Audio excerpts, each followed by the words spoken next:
欧啦，南无佛。各位菩萨，我是台湾华古文理学院校长慧明法师。正好有因缘，庄先生来到我们学校啊，所以借这个因缘，跟大家祝福以及问好，还有一起共勉，面对我们全世界现在的疫情的挑战，还有未来经济生活面的挑战。我想对于疾病，当然我们会期待所谓疫苗或者特效药，但是我们也不要忘了我们每一个人自家的保障，我们每一个人自己有自己的保障。第一个保障是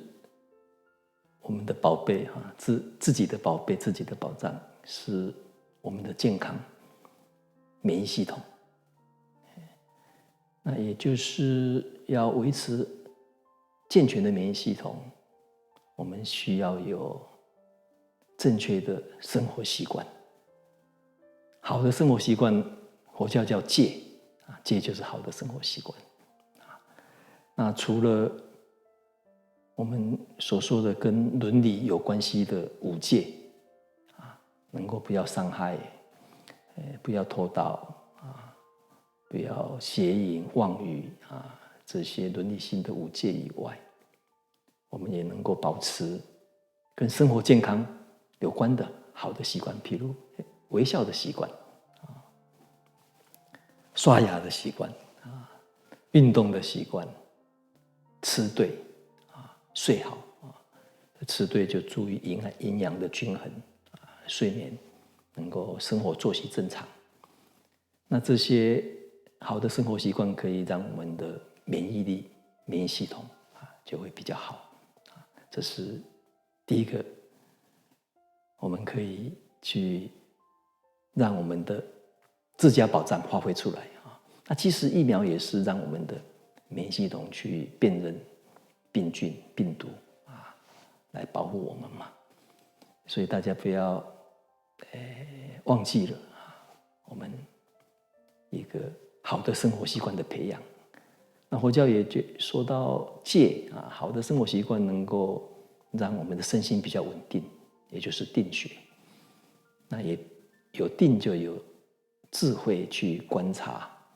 如实的观察，如理的思维，怎么去因应各种人生社会环境的挑战。所以我个人就觉得身心健康五戒，刚刚讲的笑、刷、动、吃、睡，这是我们可以一起学习的。那当然是建立在伦理的基础上。那第二种好的习惯是终身学习的习惯，能够经常去接触好的讯息，可能是佛教的可能是一般社会上的知识讯息，阅读的习惯。特别现在我们会有更多的阅读时间因为比较不适合群聚或者各类各样大型的活动，可能也会让我们更有时间去阅读。阅读的习惯以外，阅读能够做笔记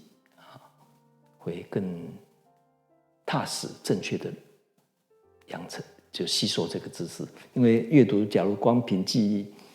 忆是不太可靠很容易忘记，很容易记错很容易弯曲扭曲，所以有笔记的习惯，做好知识管理系统特别现在有很多数位化的笔记的方法做完笔记自己会去研究能够研究完跟人家分享发表觉得也正确以后就可以实践所以阅读、笔记、研究、发表，就发表就分享再来就实践因为我们知识还是要用来实践嘛。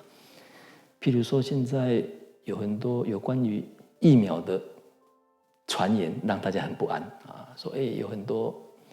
可能有一些人会有疫苗的不良反应，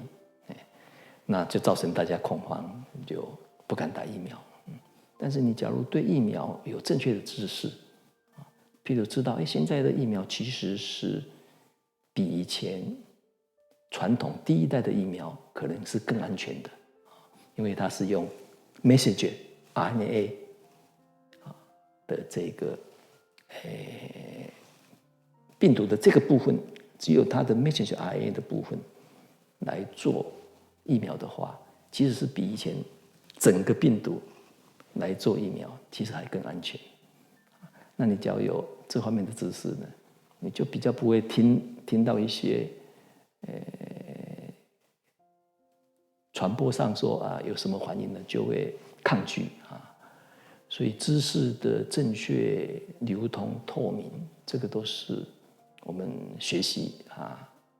很重要的习惯啊。所以也借这个机会养成终身学习的习惯，而且我们能够身心健康，有好的体力，能够终身学习，有好的智力，这两种力量也是因应未来社会高龄社会的挑战。因为我们高龄的社会其实比较需要去注意的就是一个就是健康啊，你自己可以照顾自己，你就不用形成比较大的社会长期要照顾或者家庭要长期照顾的这个负担。另外一个，你有与时俱进的知识呢，你也比较容易去帮助别人，帮助自己。所以以上就是在我们因应挑战的时候，在佛教的戒定慧3种学习来讲，我们就可以更注意有关于生活习惯的学习，好的生活习惯就是身心健康的生活习惯，还有终身学习的生活习惯。那以这样子的一个我的学习经验呢，跟大家分享。谢谢大家，阿弥陀佛。